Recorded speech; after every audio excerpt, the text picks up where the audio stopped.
for the hardest-hitting show in talk radio. The true progressive voice since 2012. This is Southpaws.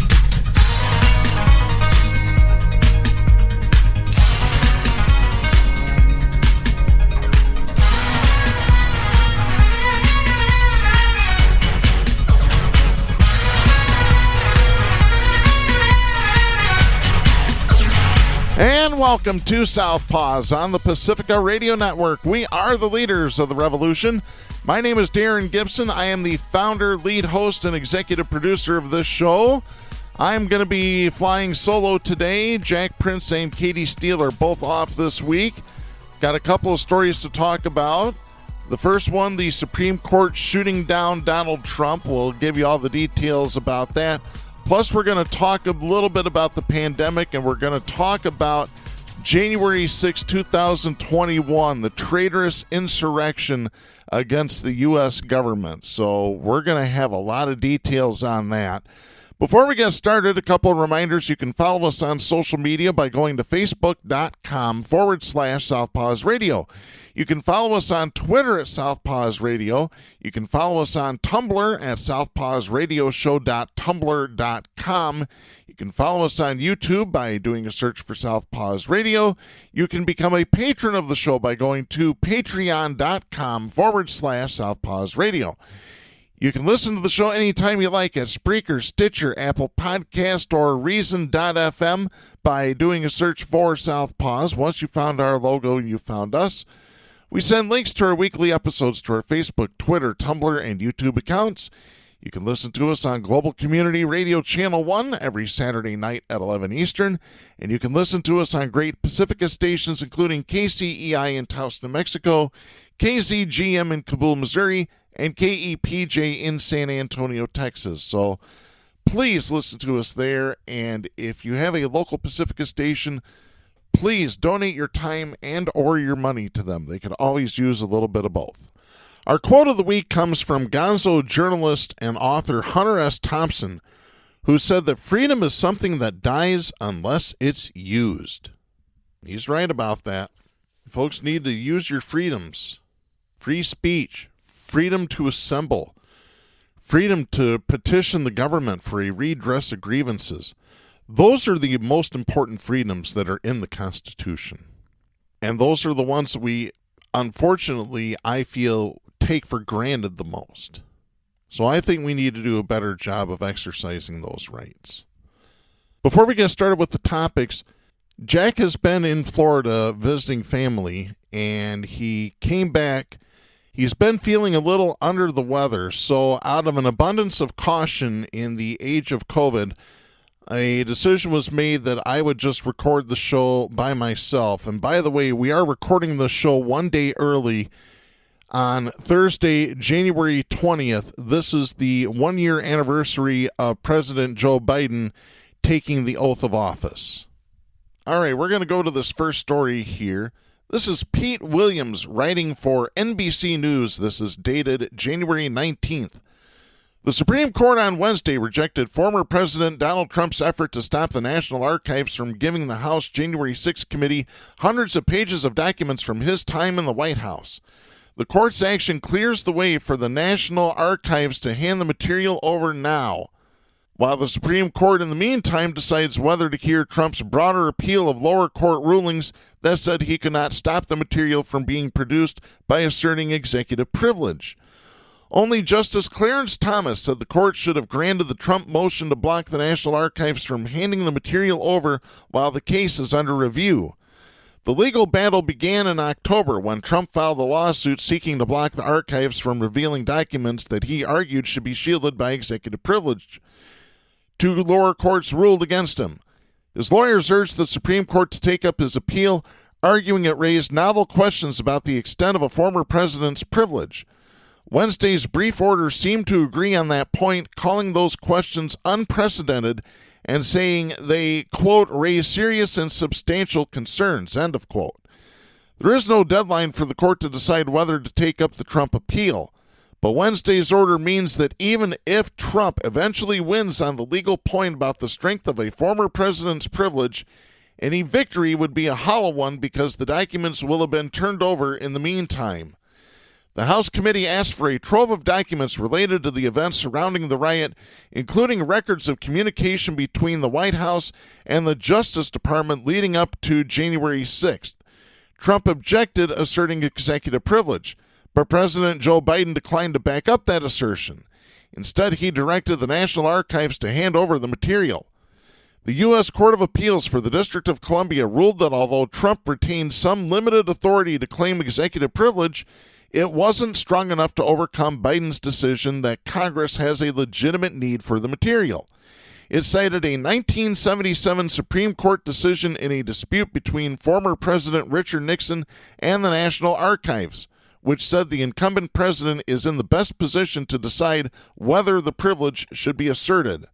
As long as the January 6th committee cites at least one legislative purpose for the documents, that is enough to justify the request, the appeals court said, even though individual members have suggested they may have partisan political motives in seeking it. Urging the Supreme Court not to take up the Trump appeal, the committee said it has a proper purpose because its work will, quote, lead to specific legislative recommendations designed to prevent any future attacks on the democratic institutions of the republic, end of quote. It also discounted Trump's claim that forcing the archives to hand over Oval Office documents could discourage future presidential aides from providing candid advice. That concern is misguided, the committee said, because the conduct under investigation goes far beyond the typical deliberations concerning a president's official duties. Leaving the lower court rulings intact would not encourage future presidents to facilitate congressional attempts to get White House documents involving their predecessors for partisan political reasons, the committee said. Quote, the fact that every president will someday be a former president provides an incentive to ensure that the privilege is not eroded or abused, end of quote. The committee urged the Supreme Court to act quickly, saying it needed the documents to help guide its investigation. So, good news from the Supreme Court, 8-1. The National Archives has to turn the documents over, and Trump can't do a thing about it. It's great. I love it. Trump's probably sitting on the floor, pounding the floor like a little child, throwing a temper tantrum. He needs a banky. He needs a spanking, too. He needs his diaper changed. Good Lord. And then you got good old Clarence Thomas. Yeah, just ask Anita Hill about Clarence Thomas. Trump should get nothing but presidential privilege or executive privilege. Yeah, right there is what I think about Clarence Thomas and his opinions. And speaking of January 6th, I want to get to this story. This is Mary Poppenfuss writing for the Huffington Post. This is dated January 14th. Texas Attorney General Ken Paxton, a diehard supporter of Donald Trump, has been ordered to release documents and communications regarding his participation in the rally last year that preceded the January 6th storming of the U.S. Capitol. Let me add, traitorous storming of the U.S. Capitol by evil, violent conservative savages. The office of Travis County District Attorney Jose Garza, in a letter Thursday, gave Paxton 4 days to turn over the information and notified him that he was violating the state's public records law. If he fails to comply with the order, Garza will file suit against Paxton and against the office of the Attorney General, the letter warned. The DA's office took action after the editors of the 5 largest newspapers in the state complained that Paxton was illegally withholding the information. Under the Texas Public Information Act, the public has the right to government records even if they're kept on personal devices such as a cell phone or in an official's online accounts. Paxton is supposed to be the one in charge of making certain officials follow the open records law. Paxton's office has blocked disclosure of all emails and texts sent on January 6, 2021, and the days preceding and following the insurrection, claiming attorney-client privilege, apparently concerning various investigations against Paxton. The U.S. House Select Committee investigating the Capitol riot is also seeking Paxton's communications with the Trump administration regarding the events of January 6th. Paxton has been a leading proponent of the baseless claim of a rigged presidential election against Trump, and he joined in a failed lawsuit to block the legitimate election of President Joe Biden. Paxton and his wife, Republican State Senator Angela McKinney, both attended the January 6th rally in which Trump told his supporters to march on the Capitol and to fight like hell. Paxton gave a speech at the rally urging the Trump supporters to never quit fighting. It's not the first time Paxton has been in trouble in office. He's also under federal investigation for allegedly abusing his office to aid a campaign donor. Whistleblowers in that case are suing Paxton over their subsequent dismissal from their state jobs. Paxton is also battling a criminal indictment charging securities fraud. The two-term Attorney General is considered so politically vulnerable that three powerful Republican candidates, State Land Commissioner George P. Bush, who is the son of Jeb Bush, former Texas Supreme Court Justice Eva Guzman, and U.S. Representative Louis Gohmert are running against him in the primary. Can I start singing? One of these things is not like the other. And that would be Gohmert, who has won Hammer Time on this show multiple times. Trump has already endorsed Paxton in the race. Paxton has yet to respond to the order from the district attorney's office. The newspapers represented in the complaint are in Dallas, Houston, Austin, San Antonio, and Fort Worth. Well, of course Trump's going to support his boy, because criminals flock together just like birds of a similar feather, you know? Unbelievable. Absolutely unbelievable. Right now, I want to get to this extremely lengthy but very important article published at The Guardian. This is written by Sidney Blumenthal. If his name sounds familiar to you, Sidney is a former senior advisor to President Bill Clinton and Hillary Clinton. He has published 3 books of a projected 5-volume political life of Abraham Lincoln. So far published are A Self-Made Man, Wrestling with His Angel, and All the Powers of Earth. So there's 2 more books on the life of Abraham Lincoln coming up from Sidney Blumenthal. In the meantime, he writes this for The Guardian. This is dated January 6th of 2022.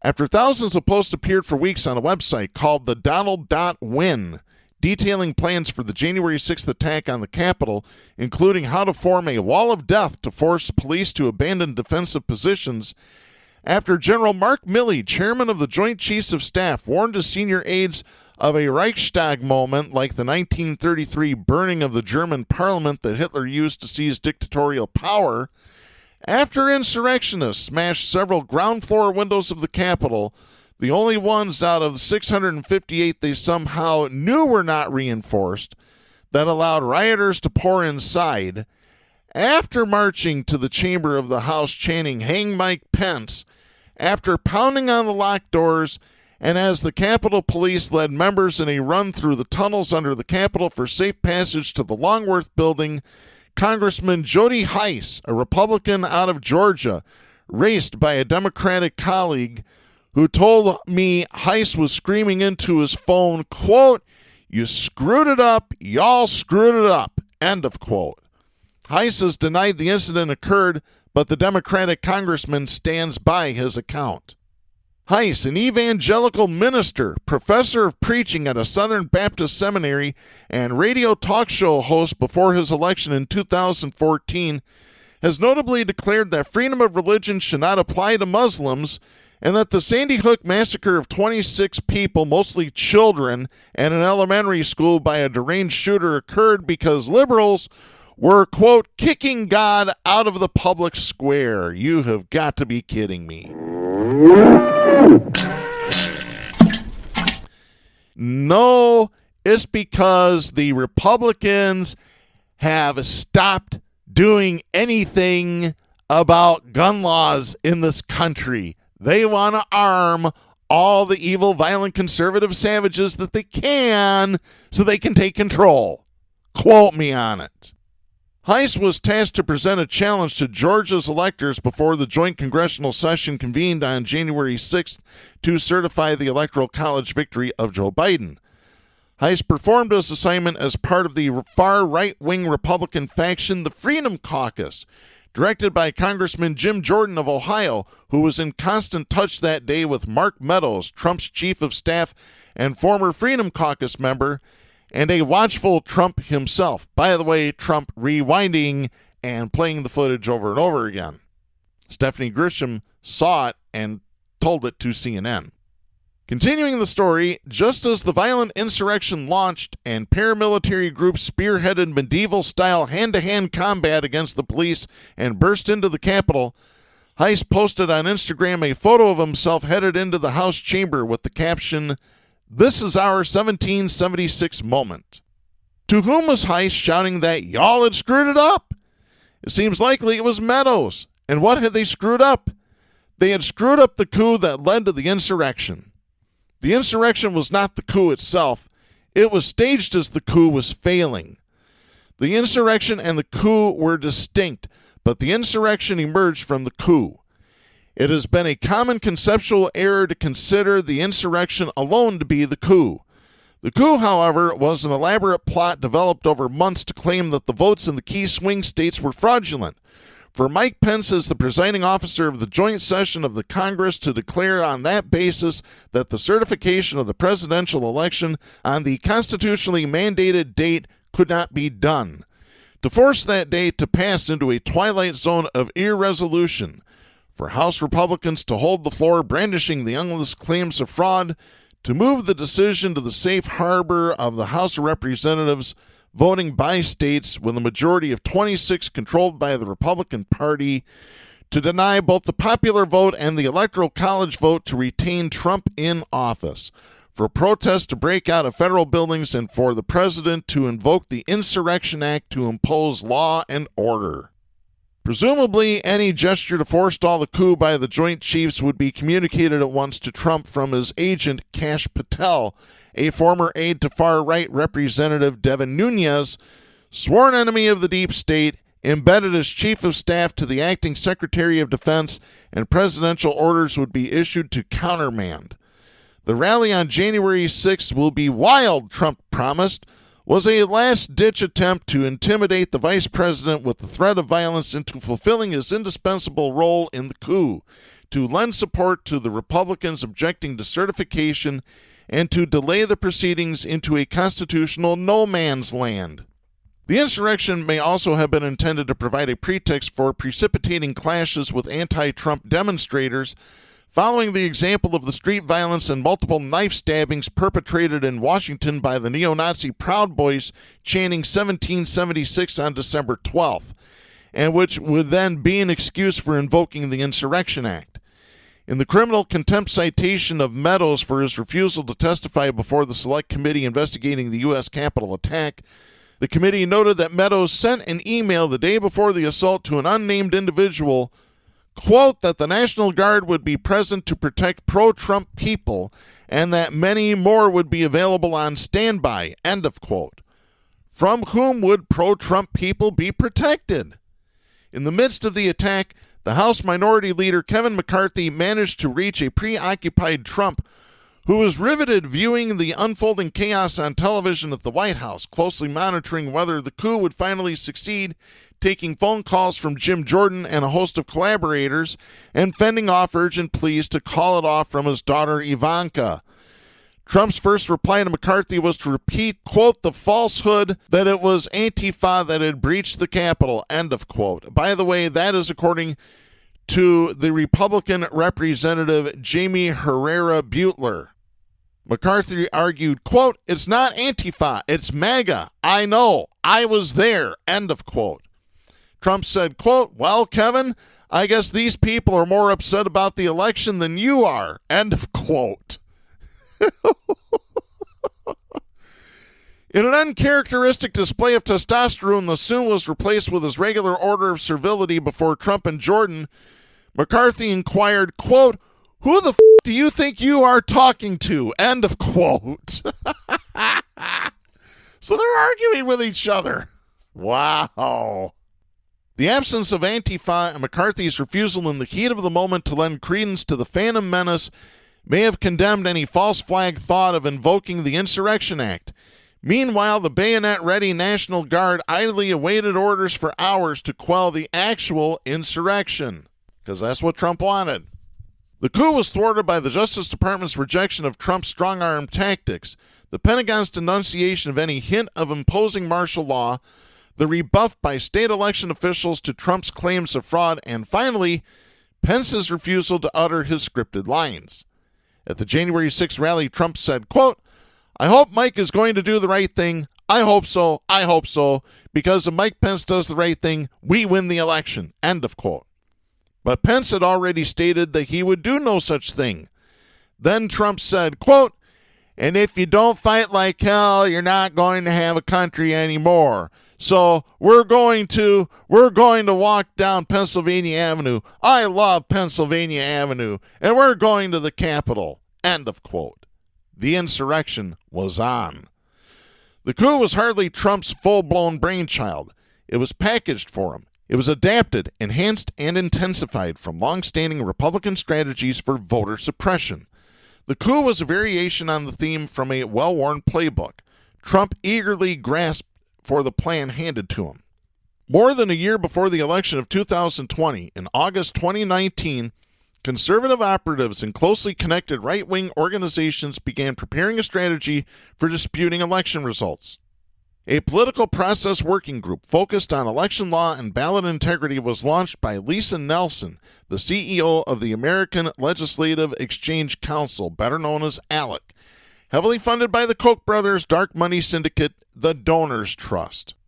Nelson is also a member of the secretive Council on National Policy, the CNP, composed of more than 400 right-wing Republican leaders, a roster that includes Ginny Thomas, the ubiquitous right-wing zealot and wife of Supreme Court Justice Clarence Thomas, as we mentioned earlier in this episode, and Leonard Leo, vice president of the Conservative Federalist Society and the Judicial Crisis Network, which was described by Democratic Senator Sheldon Whitehouse as, quote, "a $250 million dark money operation," end of quote, to pack the federal courts and deny Democratic appointments to the bench. The investigative reporter Ann Nelson, in her book Shadow Network, Media, Money, and the Secret Hub of the Radical Right, describes the CNP as a nexus of, quote, "the manpower and media of the Christian right with the finances of Western plutocrats and the strategy of right-wing Republican political operatives," end of quote. A board member of the CNP, Cleta Mitchell, a lawyer at the center of a host of right-wing groups, assumed control over the ALEC-originated project and moved it forward. She is also a board member of the Bradley Foundation, which is a major funder of conservative organizations, including ALEC and the CNP. Most importantly, she has directed the Bradley Foundation to serve as the chief funder of a group of which she is chairman, the Public Interest Legal Foundation, a principal conservative organization seeking to purge voter rolls of minorities and immigrants, file suits that accuse local election officials of fraud, and attempt to overturn election results. At a February 2020 meeting of the CNP devoted to election tactics, PILF President J. Christian Adams advised, quote, "Be not afraid of the accusations that you're a voter suppressor, you're a racist, and so forth," end of quote. Mitchell was instrumental in devising the blueprint for the coup. On December 10th, 2020, 65 leading members of the CNP signed a succinct step-by-step summary of the completely elaborated plot that went little noticed except on the crew-friendly right-wing website Gateway Pundit. Here's what Gateway Pundit wrote at that time. "The evidence overwhelmingly shows officials in key battleground states, as the result of a coordinated pressure campaign by Democrats and allied groups, violated the Constitution, state and federal law in changing mail-in voting rules that resulted in unlawful and invalid certifications of Biden victories. There is no doubt President Donald J. Trump is the lawful winner of the presidential election. Joe Biden is not president-elect. Accordingly, state legislatures in the battleground states of Pennsylvania, Arizona, Georgia, Wisconsin, Nevada, and Michigan should exercise their plenary power under the Constitution and appoint clean slates of electors to the Electoral College to support Donald Trump. Similarly, both the House and Senate should accept only these clean Electoral College slates and object to and reject any competing slates in favor of Vice President Biden from these states. Conservative leaders and groups should begin mobilizing immediately to contact their state legislators as well as their representatives in the House and Senate to demand that clean slates of electors be appointed in the manner laid out in the U.S. Constitution. Again, that is from Gateway Pundit. Mitchell was by then a Trump campaign legal advisor with direct access to Trump and working on the Georgia challenge to the results.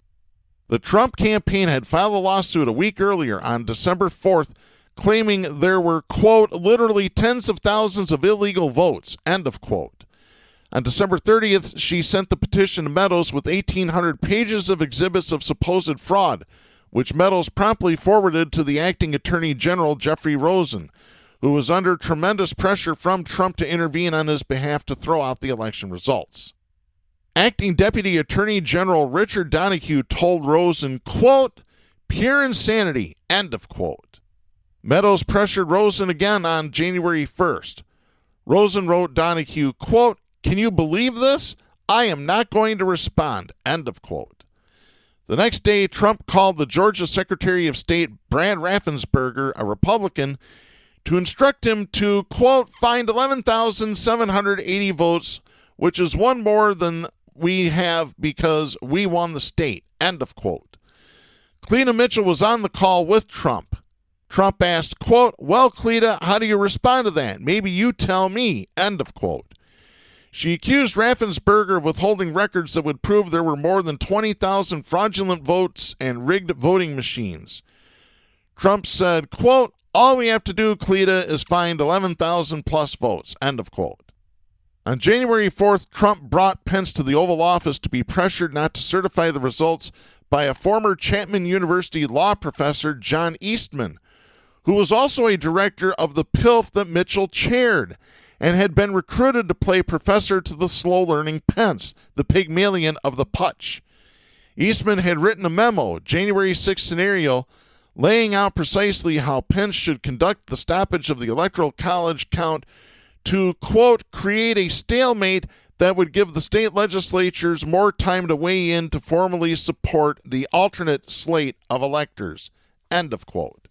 Eastman's memo filled in stage directions for Pence that followed the well-developed coup plot. All Pence had to do was repeat the lines he was given. The rain in Spain stays mainly on the plain. His general counsel, Greg Jacob, however, informed him that if he obeyed Trump, he would, quote, betray his oath to uphold our laws and the Constitution of the United States. That was a fool's errand, end of quote. Trump electors in the swing states had already met on December 14th to prepare to usurp the Biden ones. That day, Trump summoned William Barr to the White House to demand his support for claims that the election returns in the swing states were fraudulent. Barr would have undoubtedly been aware of the meeting of the Trump electors rehearsing their part in the coup. Long having done Trump's bidding from consciously lying about the Mueller report on Russian interference in the 2016 election to aid Trump onward, he now reached a line he would not cross and told Trump that his assertions of fraud were bullshit. That is a direct quote, by the way, folks. And then he resigned. He would have no part of the coup. In came Rosen, who was subjected to rounds of coercion. When Mitchell's role was disclosed, the Washington law firm of Foley and Lardner, where she was a partner, forced her to resign on January 5th, the day before the insurrection. She had neglected to tell her partners of her work for Trump. The Senate Judiciary Committee, in its report released on October 7, 2021, called Subverting Justice, How the Former President and His Allies Pressured DOJ to Overturn the 2020 Election, recommended that Mitchell's activities, quote, warrant further investigation, end of quote. The sweeping nature of the coup involving Republican operatives, major Republican donors, organizations, and members of the Congress is starkly laid out in documents the House Investigating Committee has obtained under subpoena. The production of documents from Meadows revealed a 38-slide PowerPoint presentation entitled Options for January 6th, prepared by Phil Waldron, a retired Army colonel expert in psychological warfare and proliferator of conspiracy theories who worked with Trump's lawyers. Waldron said he spoke with Meadows, quote, maybe 8 to 10 times, end of quote, and briefed members of Congress. Besides reiterating the basic elements of the coup, VP Pence rejects the electors, Waldron added that China and Venezuela had, quote, influence and control over U.S. voting infrastructure in at least 28 states, end of quote. By the way, the words influence and control are in all capital letters. He urged that all electronic ballots be declared invalid and that Trump should, quote, declare national security emergency, end of quote. Bernard Kerik, working with Trump's attorney Rudy Giuliani to spin fantasies of fraud, turned over to the House committee under subpoena a document, Strategic Communications Plan, quote, to educate the public on the fraud numbers, end of quote, and, quote, to disregard the fraudulent vote count and certify the duly elected President Trump, end of quote. Replete with fallacious assertions, including Fulton County, Georgia video of suitcases of fraudulent ballots, it detailed the extended reach of the Big Lie campaign, encompassing, quote, identified legislative leaders in each swing state, end of quote, legal teams in the key states, and ranked social media influencers to spread the message, which was, in all capital letters, quote, you cannot let America itself be stolen by criminals, end of quote. Kerik, a convicted felon guilty of numerous crimes from tax fraud to lying under oath, rose from Giuliani's driver to New York City Police Commissioner and incredibly the Minister of the Interior of Iraq before serving a 4-year sentence in Rikers Island Jail. Like convicted felons Mike Flynn, Steve Bannon, and Roger Stone, he was granted a pardon by Trump that allowed him to participate in the coup with impunity. Though under subpoena, Kerik refused to turn over to the House committee a document entitled Draft Letter from POTUS to Seize Evidence in the Interest of National Security for the 2020 Elections. The date on Kerik's letter, December 17, 2020, was the day that former General Mike Flynn, Trump's disgraced national security advisor, gave an interview to the far-right Newsmax calling on Trump to, quote, seize every single one, end of quote, of the voting machines around the country and, quote, take military capabilities, end of quote, in the key states to, quote, basically rerun an election, end of quote. Flynn's notions were echoed in the Waldron PowerPoint and in the Kerik letter. On December 18th, Flynn met at the White House with Trump, at which he proposed invoking the National Emergency Act. Flynn had circulated a call for limited martial law to hold new election weeks earlier on December 1st. The Army Secretary Ryan McCarthy and the Army Chief of Staff General James McConville issued a statement on the day Flynn met with Trump disavowing Flynn and any suggestion of martial law. They stated, quote, there's no role for the U.S. military in determining the outcome of an American election, end of quote. The criminal citation of Meadows for contempt from the House committee to the Justice Department notes that he was in nonstop communication throughout the day of January 6th with Kash Patel at the Pentagon and, quote, among other things, Mr. Meadows apparently knows if and when Mr. Trump was engaged in discussions regarding the National Guard's response to the Capitol riot, end of quote.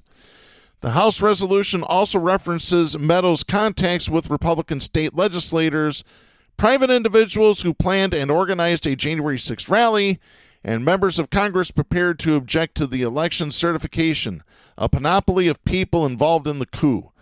The committee also released texts from Fox propaganda channel personalities to Meadows on January 6th, imploring him to get Trump to stop the insurrection. An anxious Laura Ingraham, you remember her? This right-wing slut, what's her name, Laura Ingraham? Yeah, she's a talk slut. So Laura Ingraham wrote, quote, this is hurting all of us. He is destroying his legacy, end of quote. Way to go, Eddie. Big Eddie. The familiar relationship suggested the intertwining of Fox propaganda channel as the chief outlet for Trump messaging about the big lie up to the insurrection. But the ties went further. On January 4, 2022, the House committee requested the voluntary testimony of Sean Hannity as a fact witness. The House committee wrote him that it had in its possession dozens of texts from Hannity to Meadows, quote, indicating that you had advanced knowledge regarding Donald Trump's and his legal team's planning for January 6th, end of quote, and, quote, that you were expressing concerns and providing advice to the president and certain White House staff regarding that planning, end of quote. On the evening of January 5th, Hannity texted Meadows, quote, Pence pressure, White House counsel will leave, end of quote. He also appeared to have had a conversation directly with Trump on the evening of January 5th and perhaps at other times regarding his planning for January 6th. What did Sean Hannity know, and when did he know it? When the riot was finally subdued and the Congress reconvened to certify the election, the House Republicans still rose to object. Heiss, with QAnon proponent Representative Marjorie Taylor Greene standing at his side, declared, quote, "Myself, members of the Georgia delegation, and some 74 of my Republican colleagues object to the electoral votes from the state of Georgia on the grounds the election conducted on November 3 was faulty and fraudulent due to unilateral actions by the Secretary of State to unlawfully change the state's election process." End of quote. Of the thousands involved in the Capitol riot, 725 so far have been charged with various crimes. But those sentenced, mostly true believer foot soldiers of the Trump mob, were not the originators of the coup, the most dangerous sedition against the constitutional order since secession. Nor were the leaders of the militias, of the Proud Boys, the Oath Keepers, and the Three Percenters present at the creation. The January 6th attack was a spawn of the coup. It was its effect, not its alpha and omega. Only those indicted to sacrifice themselves in the pickets charge of the insurrection have paid the price, but none of those who conceived the coup a year earlier have been brought before a federal grand jury, charged, or apparently are even being investigated by the Department of Justice. It would be as if only the Watergate burglars were prosecuted and that was the end of the affair. All of the higher-ups involved in the scandal, Chief of Staff Bob Haldeman, his deputy John Ehrlichman, Attorney General John Mitchell, the entire cast of complicit characters, and President Richard Nixon would have remained untouched in power. There will be more to know about the coup from the House investigation. The committee has gathered more than 30,000 documents and interviewed more than 300 witnesses. 2, 3, many John Deans may testify before the cameras. Criminal referrals will probably be made. The coup of 2020 gestated within the central organizations of the Republican right, and it was a learning experiment for the Republican Party as a whole. Heiss has announced he will run in the Republican primary against Raffensperger for Georgia's Secretary of State. He is only one of the Republicans focused on taking over the state's electoral apparatus to ensure that the next time there will be no obstacles. By December, Republicans have proposed 262 bills, according to the nonprofit Protect Democracy group, quote, to politicize, criminalize, or interfere with the nonpartisan administration of elections, end of quote, with 32 of those bills becoming law in 17 states. The threat of intimidation and coercion hangs over American politics. The coup may have failed, but it rolls on. Ladies and gentlemen, those of you that are listening to this show right now, you need to be scared. You need to get out. You need to protest what the Republicans are doing in the states by slashing voting rights. You need to get out there. You need to march. You need to be loud. Get arrested if you need to. This needs to be front and center on national television all across the country. This needs to stop. We need to stop the Republicans now, before it's too late. And it goes right back to the voting rights bills that are in Congress right now.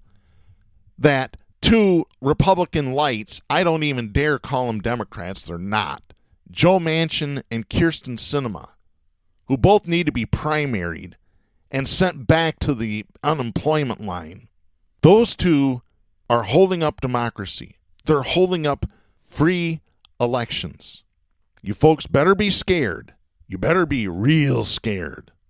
And since we're talking about the big lie and Trump supporters, let's go into more lies and more Trump supporters. This is Mary Poppenfuss writing for Huffington Post. This is dated January 15th. Donald Trump acolyte and right-wing commentator Dan Bongino lashed out at YouTube on Friday after it temporarily suspended his channel for spreading COVID-19 misinformation. Bongino, who also hosts shows on Fox Propaganda Channel and Fox Propaganda Nation, was bounced after he said on his YouTube channel that masks are useless in stopping the spread of the disease. Here's what he wrote on Twitter apparently toward a YouTube staffer after he was informed of his suspension. Quote, "If I said I was surprised, I'd be lying. We knew it was just a matter of time before the tyrannical, speech-hating, bullshit, big tech hole you work for would try to silence us." End of quote. Boy, he's fired up. He's more fired up than he usually is on his national radio show, I think. I don't know. I don't listen to him. Bongino, who frequently blocks Twitter followers who criticize him, signed off with, quote, "Respectfully, kiss my ass." End of quote. Oh, yeah, he's mad. He is big mad. A YouTube spokesperson told the Daily Beast that Bongino's video was removed for violating our policies on COVID-19 misinformation, specifically for comments that masks are useless, resulting in a first strike on the channel. The penalty for a first strike bars a user from uploading new videos for 7 days. YouTube also on Friday removed Bongino's channel from its partner program, which allows users to monetize their content through advertising for, quote, "repeatedly violating guidelines on harmful or dangerous acts," end of quote. Spokesperson declined to detail those acts to The Hill. Critics on Twitter reminded Bongino that private companies have the right to set terms of use and that the First Amendment does not protect all speech, such as broadcasting lies. Twitter user Kitten Drawers responded to him by saying, "Private business is allowed to employ codes of conduct that you agree to when you use their service. The First Amendment also doesn't protect all speech," and posted a list that is available on Wikipedia. Not protected by free speech includes child pornography, fighting words, threatening the President of the United States, speech owned by others, and commercial speech. Twitter user Cater1960 responded, "The right to freedom of speech means the government can't penalize you for voicing your opinion. It does not mean you have the right to use a private social media company to lie, defame, or spread misinformation or hate speech." Twitter user Torty Mom responded by saying, "Gee, Dan, maybe if you didn't repeatedly spread disinformation, you wouldn't get suspended. Just a thought." This is the same Dan Bongino who's been fighting his radio parent company over vaccine mandates. And he's threatened, "Kick me off the air if you don't like what I have to say about your vaccine mandates." They haven't yet. They actually removed him from his podcast for a while. Well, no, he was doing his podcast, and they removed him from the radio show for a while, but they refused to fire him, which is crazy. And speaking of more lies, this is Jerry Smith writing for Bloomberg Magazine. This is dated January 14th. "You can get ready to kiss One America News Network goodbye, OANN, the outlet that spawned Tommy Lahren, who I cannot stand." Ugh. Here's the article from Bloomberg. DirecTV, one of the largest U.S. pay TV providers, plans to drop One America News Network, dealing a major blow to the conservative channel that's been criticized for spreading misinformation and had a loyal fan in Donald Trump. The satellite TV provider has notified OANN's owner, Herring Networks Incorporated, that it plans to stop carrying the company's 2 channels when their contract expires, which I believe is in April. Herring Networks also owns AWE, a lifestyle channel that stands for A Wealth of Entertainment. In an emailed statement to Bloomberg News, the company said, quote, "We informed Herring Networks that following a routine internal review, we do not plan to enter into a new contract when our current agreement expires." End of quote. DirecTV's contract with Herring Networks expires in early April, according to a person familiar with the matter. Herring Networks did not immediately respond to a request for comment. OAN depends heavily on DirecTV, its largest distributor, to reach its audience. The channel is still carried on Verizon, Fios, and smaller pay TV providers, according to its website. The broadcast can also be streamed via an online TV service called Cloud TV. OAN has never been carried by Comcast, Charter, or Dish Network, 3 other major providers. DirecTV, which is owned by AT&T Incorporated and TPG via a joint venture, has offered OANN to customers since April 2017 after hearing networks won a lawsuit that forced the satellite TV provider to carry the channels. OANN became one of Trump's favorite channels while he was president. In 2020, he gave OANN a boost by tweeting one of its stories that maligned an elderly protester who was knocked down and injured by police on TV during a protest in Buffalo. Critics have called on TV distributors to stop carrying the network.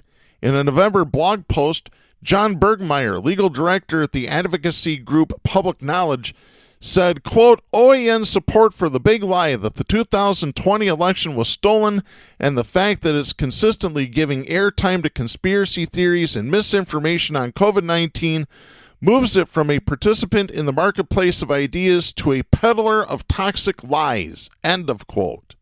Hey, I agree with him there. Pay TV providers like DirecTV have been dropping channels to lower their programming costs at a time when consumers are increasingly replacing traditional TV with lower-cost streaming services. Or as everybody likes to say, they're cutting the cord. It's like a birth. So, yeah, this is great news. Oh, but Darren, you're in favor of censorship. No, I'm in favor of the truth, and OANN doesn't tell the truth. So you can take your censorship and stick it. I want to get to some medical news here. This first story, this is Aaron Katursky writing for ABC News. This is dated January 14th. Martin Shkreli became infamous and earned the nickname Pharma Bro after he hiked the price of a potentially life-saving anti-parasitic medication in 2015. On Friday, a federal judge ruled he should pay $64 million for his actions. The judge said Shkreli should pay the financial penalty equivalent to the profits from his scheme and receive a lifetime ban from participation in the pharmaceutical industry. Shkreli earned widespread condemnation in 2015 when he raised the price of Daraprim, an anti-malaria medication often prescribed for HIV patients, by 4,000% and initiated a scheme to block the entry of generic drug competition so that he could reap the profits from Daraprim sales for as long as possible, the judge said. Through his tight control of the distribution of Daraprim, Shkreli prevented generic drug companies from getting access to the quantity of Daraprim they needed to conduct testing demanded by the Food and Drug Administration. Through exclusive supply agreements, Shkreli also blocked access to the two most important manufacturers of the active pharmaceutical ingredient for Daraprim. Through these strategies, the judge said, Shkreli delayed the entry of generic competition for at least 18 months. Shkreli and his companies profited over $64 million from this scheme. New York Attorney General Letitia James, whose office sued with several other attorneys general and the Federal Trade Commission, said, quote, envy, greed, lust, and hate don't just separate, but they obviously motivated Mr. Shkreli and his partner to illegally jack up the price of a life-saving drug as Americans' lives hung in the balance, end of quote. Shkreli is currently serving a 7-year prison sentence after being convicted of securities fraud in August 2017 related to his work at hedge funds MSMB Capital Management prior to founding Turing Pharmaceuticals. He had called the trial a witch hunt and blamed his increase in the cost of Daraprim for making him a target of federal investigators. In May 2020, Shkreli petitioned for an early release from prison, saying he wanted to research a potential cure for COVID-19. The request was denied. And even if he did, he probably would have overcharged for it, knowing him. Unbelievable. I got one more piece of medical news here that I want to get to. This is Marianne Guenot writing for Business Insider. This is dated January 14th. Listen to this. Scientists have found the strongest evidence to date that an infection from the Epstein-Barr virus could significantly increase the risk of developing multiple sclerosis, a degenerative disease, new research suggests. Dr. Kjetil Bjornavik, a research scientist at Harvard T.H. Chan School of Public Health and lead author of the study, which was published in the journal Science on Thursday, told Stat News, quote, Our data suggests strongly EBV is the leading cause of MS, end of quote. Alberto Asciero, an author of the study and epidemiology professor at the Harvard T.H. Chan School of Public Health, told Business Insider that the findings offer hope that a vaccine or early treatment of the virus could one day help prevent multiple sclerosis. But experts unaffiliated with the study say there's still uncertainty about whether the virus causes MS. Multiple sclerosis, a progressive disease that affects the brain and spinal cord, is caused by inflammation that attacks myelin, the fatty tissue surrounding the nerves, according to the National Institutes of Health. In 2020, there were 2.8 million people living with multiple sclerosis worldwide. When myelin degrades, it's more difficult for the nerves to send messages to the brain, causing blurred vision, weak limbs, tingling sensations, unsteadiness, and fatigue, according to the Multiple Sclerosis International Federation. In advanced cases, patients can have muscle weakness in their arms and legs, making it difficult to walk or stand. To determine the link between an EBV infection and MS, scientists analyzed samples from the Department of Defense Serum Repository, a collection of more than 60 million blood samples taken from more than 10 million active and reserve duty members every few years. The scientists compared blood samples of 1,566 service members who did not develop MS to samples from 801 service members who received an MS diagnosis during the course of the study. Of those individuals, 107 members of the control group and 35 members of the group that subsequently developed MS started off without an EBV infection. By the end of the study, 34 of the 35 people who developed MS had been infected with EBV at some point during the study. In these cases, the infection always preceded the diagnosis. In other words, all but one person in the study who developed MS had a previous EBV infection, and having that infection increased the likelihood of getting MS later in life by 32-fold in the study, the scientists found. It's difficult to definitively prove that EBV, which is also the virus behind mononucleosis, causes MS. Although it's the most authoritative study to date, the way the study is designed means scientists can't know with absolute certainty that the virus causes the disease. That is according to Alan Thompson, Dean of the Faculty of Brain Sciences from University College London and a peer reviewer on the new paper. Thompson added that it's possible that the virus does cause the disease, but that scientists just aren't 100% sure. Catherine Godbold, Research Communications Manager for the MS Society, a charity in the UK, said of the study results, quote, "We do need to be a little cautious about getting too excited," end of quote. The gold standard would be to do a randomized controlled trial, but that's impractical as well as unethical, Godbold explained, because it would involve infecting half of study participants with EBV. The current study design is the next best thing, she added. While the study did not directly investigate how EBV could potentially cause multiple sclerosis, previous research may provide clues. Some research groups have suggested that the virus carried a molecule at its surface that looks like myelin, confusing the immune system, which sees it as a foreign invader to attack, causing inflammation, according to Stat News. Different researchers theorize that immune cells, called B cells, may turn against the body when infected by EBV. Again, that's according to Stat News. While there's currently no treatment or vaccine against EBV, the pharmaceutical company Moderna is in the early stages of developing an EBV vaccine using technology similar to current mRNA COVID-19 vaccines. Using existing technology may quicken the availability of EBV vaccines by shortening the timeline from decades to years, Thompson said. Most people catch EBV during their lifetimes, usually during childhood, but the vast majority don't develop multiple sclerosis, so it's also important to figure out what other factors are at play. Genetics, vitamin D deficiency, and childhood obesity are all risk factors associated with multiple sclerosis. Asciero is hopeful. Quote, "If you could prevent infection, we should be able to prevent the large majority of MS cases," end of quote. So there's at least some good news there. Hopefully they can get the science down a little bit better. I want to get to one final story. This is Adam Stanton writing for Newsweek. This is dated January 12th. Michigan Representative Haley Stevens says she is concerned about the mental state of her colleague Marjorie Taylor Greene, QAnon of Georgia, after she suggested that Second Amendment rights should be used against Democrats and called on Capitol Police to address the dangerous threats.